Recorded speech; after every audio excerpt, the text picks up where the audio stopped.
Assalamualaikum warahmatullahi wabarakatuh. Waalaikumsalam. Jumpa kembali dengan kami, saya Kang Asep dan rekan saya Kang Yuda.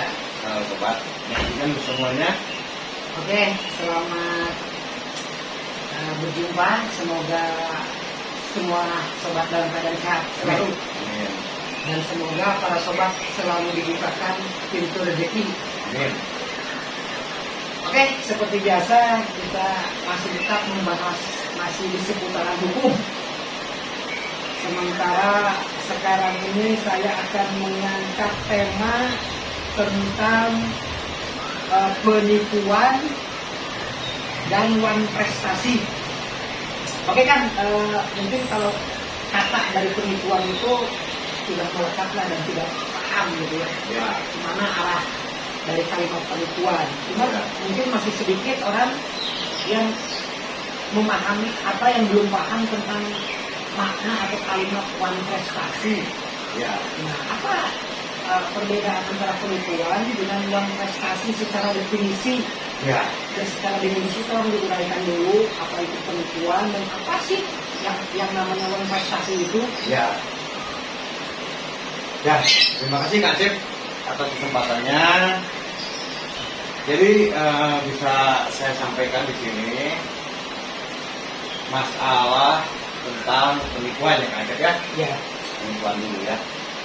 Kalau penipuan itu jelas Kak Cip, itu diatur di Kitab Undang-Undang Hukum Pidana atau KUHP. Ya. Itu diatur di pasal 378. 378. Nah, itu tentang penipuan. Pasal penipuan. Ya, dengan ancaman maksimal 4 tahun. Maksimal 4 tahun ya. Ya, kita supaya jelas unsur yang bisa masuk dijerat sama penipuan itu kalau ada rangkaian kata-kata bohong. Jadi si pelaku itu mengeluarkan rangkaian kata-kata bohong, Ya. mengiming-imingi, menggerakkan hati, sehingga si korban tertarik. Sehingga si korban tertarik menyerahkan barang atau uang. Itu unsur-unsur pokoknya. Iya. Gitu ya. Jadi kata kuncinya ada mengiming-imingi, rangkaian kata-kata bohong, menggerakkan hati sehingga si korban itu menyerahkan baik uang ataupun barang. Ya. Itu menurut KUHP itu seperti itu kalau penipuan. Oke. Sekarang kita bicara wan prestasi. Ya, wan prestasi. Definisi dulu apa sih wan Definisi prestasi? wan prestasi itu, jadi wan prestasi itu ada beberapa definisi ahli hukum. Cuma kita rangkum aja, simpulkan aja ya. Wan prestasi itu gagal bayar, Gagal bayar, atau cidra janji, ingkar janji. atau ingkar janji, itu bisa masuk dalam definisi wan prestasi. Wan prestasi. Nah, Jadi artinya maksudnya wan prestasi itu gagal bayar, definisinya ya, cedera janji dan ingkar janji. ya, itu Yang masuk ke dalam definisi wan prestasi. Ya, itu jadi kebanyakan di masyarakat kita itu masih belum bisa membedakan mana wan prestasi, mana penipuan. Gitu Kang Aceh. Iya. Jadi banyak yang bikin laporan ke kepolisian, padahal itu wan prestasi. Wan prestasi. Iya, karena konotasinya yang namanya ingkar janji itu Ya. seakan-akan dia korek Nipu, benar Kang Acep. Gitu. Anda menipu, padahal ingkar janji itu tidak masuk ke dalam penipuan ya. Tidak masuk Kang Acep karena itu awalnya berawal dari kesepakatan. Kesepakatan. Calon prestasi biasanya dituangkan dalam perjanjian. Apakah itu kontrak atau Iya. perjanjian biasa. Iya. Jadi yang dilanggar itu perjanjian karena Iya. cek itu baru namanya prestasi Hmm. dan ranahnya itu ranah hukum perdata. Iya. Nah, jadi tidak bisa itu diseret ke pidana Kang Aceh. Kecuali di awal ada unsur penipuannya yang saya tadi sebutkan. Iya, mengiming-imingi. Nah, satunya. itu Kang Aceh. Iya. Jadi sebenarnya kalau itikan si pelaku dari awal sudah jelek, itu kan itu juga udah kelihatan kan cek mana wan prestasi mana penipuan gitu. Kalau misalnya hubungan bisnis berarti kan itu kita otomatis bikin perjanjian. Betul. Nah, kesepakatan dua belah pihak. Iya. Nah, di sana ada klausul yang mengatur hak dan kewajiban ya, Iya. hak dan kewajiban para pihak. Nah, apabila salah satu pihak tidak bisa melaksanakan prestasi, jadi itu masuknya ke uang prestasi. Tidak ada unsur penipuannya, Kang Acep. Maksudnya ke perdata. Ke perdata, kemana? Misalnya Kang Acep, pertanyaannya harus kita meminta keadilan. Iya. Kalau misalnya terjadi wan prestasi. Betul. Betul. Kalau terjadi wan prestasi itu tidak bisa kita laporan ke polisi. Tidak bisa, Kang Acep, karena yang dilanggar perjanjian. Ya, jadi kalau yang laporan ke polisi itu hanya untuk kasus pidana. Iya, Pidana.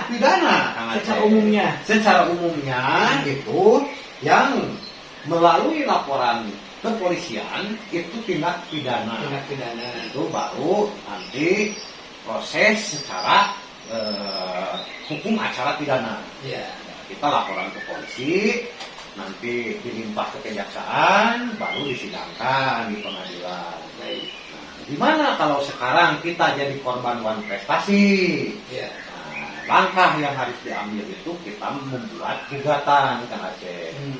Baik itu melalui kuasa hukum, Iya. dalam hal ini pengacara atau lawyer, atau bisa dilakukan juga sendiri. Iya. Nah, sekarang ada perma yang mengatur, perma itu peraturan Mahkamah Agung yang mengatur kalau itu nilai sengketa di bawah 500 juta, itu menurut perma terbaru ya, karena perma yang lama 200 juta.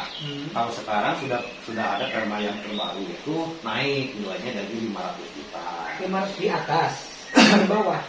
sampai dengan 500 juta. Ya, Sengketa sampai dengan batasan 500 juta. maksimal paling besar 500 juta. Ya. Artinya bisa 300, bisa 200. Ah, gitu. Itu bisa dilakukan gugatan sederhana namanya Kang Aceh. Jadi itu harus putus dalam 25 hari. Kang Aceh. Jadi proses persidangannya tidak terlalu memakan waktu lama dan tidak terlalu memakan biaya yang besar. Gitu. Itu tidak ada banding, tidak ada kasasi Kang Aceh. Iya, Jadi iya. kalau misalnya ada pihak yang dimenangkan, terus misalnya yang dikalahkan ada keberatan, Iya. namanya itu bukan banding tapi keberatan. Nah, langsung disampaikan ke pengadilan itu juga, bukan Iya. ke pengadilan tinggi seperti banding, bukan. Iya, iya. Gitu.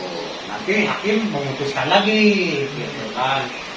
Bisa nanti kita jadi kalah atau bisa dikuatkan. Putusan yang pertama itu, Kang Aceh. Nah, bagaimana nih bentuk gugatannya? Iya. Kan? Iya. Nah, kalau misalnya pakai lawyer, udah jangan kita bicarakan. Itu kerjaan sehari-hari kalau pakai lawyer. Kalau misalnya sendiri, nah, kalau sendiri Kang Aceh bikin gugatan ditujukan kepada pengadilan negeri, ya. Di sana yang namanya gugatan itu ada dua bagian, Kang Aceh. Sudah kan, Ya. kalau seandainya kita melakukan gugatan tanpa didampingi oleh pengacara, Iya. apakah bisa diterima? Oh Oleh pengadilan? Bisa ya, Kang Aceh? Jadi nggak mesti Nggak mesti harus pengacara. salah. Itu mesti. Sendiri juga bisa. Prinsipal sendiri gitu ya. Iya. Bisa. Nah, terus untuk gugatan sederhana, kalau kita memakai jasa lawyer, jasa pengacara, diwajibkan tetap prinsipal harus ikut sidang. Beda dengan prinsipal itu yang bersangkutan, YBS, yang bersangkutannya. Nah, itu di aturan di gugatan sederhana itu satu persidangan harus dihadiri sama yang bersangkutan meskipun didampingi dengan pengacara. Kalau perdata biasa itu bisa diwakili, tidak hadir juga nggak apa-apa. Tapi kalau untuk gugatan sederhana harus hadir. Terus yang kedua, wilayah pengadilan antara tergugat dengan penggugat itu harus sama, Kang Aceh. Jadi tidak bisa kalau misalnya sekarang tergugatnya ada di Bandung, kita ada di Tasik nih, tidak bisa. Harus sama-sama berdomisili di Tasik. Nah, kalau seandainya terjadi seperti itu, beda kota itu, Ya. seperti apa yang Jadi gugatannya bukan gugatan yang sederhana, Kang Aceh, gugatan biasa.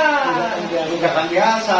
Dan itu menurut asas hukum perdata, kalau kita menggugat itu harus di tempat tinggal tergugat, Kang Jadi Aceh. kita harus ke Bandung. Kita yang harus kalau ke saya Bandung. mau menggugat orang Bandung. Nah, jadi yang berhak memutus perkara ini ya pengadilan Bandung, pengadilan negeri Bandung di tempat tinggal tergugat. Gitu. Kalau misalnya acara perdata biasa, bukan JS, bukan gugatan sederhana. Gitu. Tadi itu kita cek untuk masalah wan prestasi, nanti bikinlah gugatan. Kita bikin ya pertama identitas dulu kita, terus kronologis kejadian. Nah, setelah itu terus kita masuk apa yang kita mohonkan ke pengadilan. Iya, Gitu. Jadi bagian pertama itu kalau bahasa hukumnya itu posita.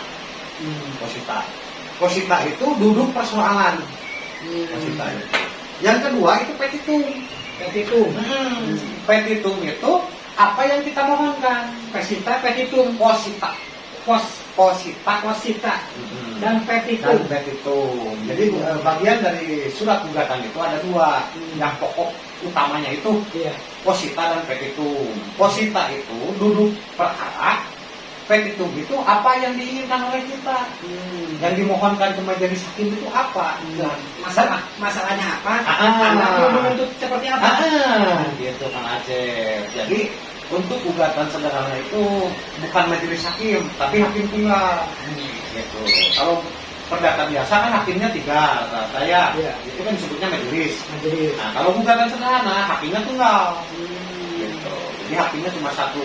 Kang Aceh. Makanya perkaranya dikebut cepat 25 hari harus sudah ada putusan. Dan sidangnya juga kalau nggak salah 3-4 kali lah. Itu harus sudah ada putusan. Itu Kang Aceh. Kalau masalah wan prestasi. Oke, demikian sobat, yang membedakan antara penipuan dan wan prestasi. Sementara penipuan itu maksudnya ke pidana, Iya. dan kalau wan prestasi hanya sebatas perdata. Ya. Maksudnya bukan hanya, mungkin sama-sama masuk ke ranah hukum ya. Ranah hukum tapi ranahnya ranah perdata. Ranah perdata. Iya. Jadi tadi sudah dijelaskan. Jadi apa yang masuk ke dalam definisi wan prestasi itu? Ya. Jadi definisi wan prestasi itu di dalam perjanjian itu ada ingkar, Ya.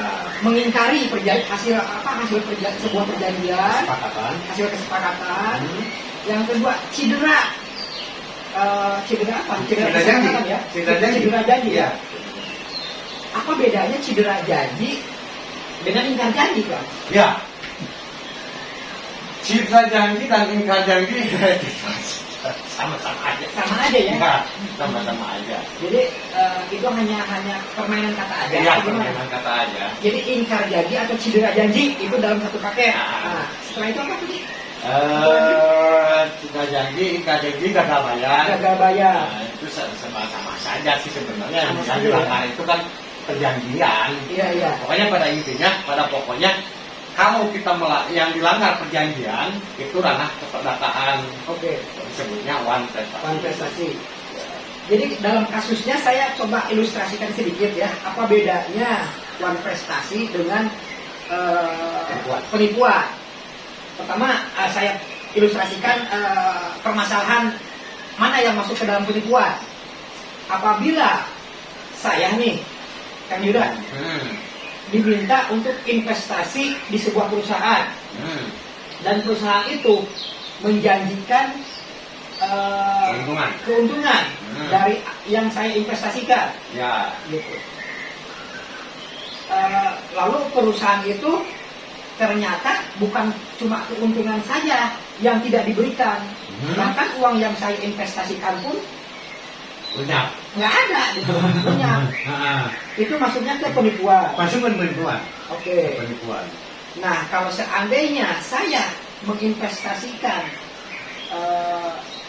uang di rekanan, Ya. dengan perjanjian bagi hasil taruhlah 10% atas keuntungannya. Ya. Tapi rekan saya dengan dalih bahwa apapun alasannya dia hanya memberikan 2% ke saya misalnya. Itu masuk ke one prestasi. One prestasi.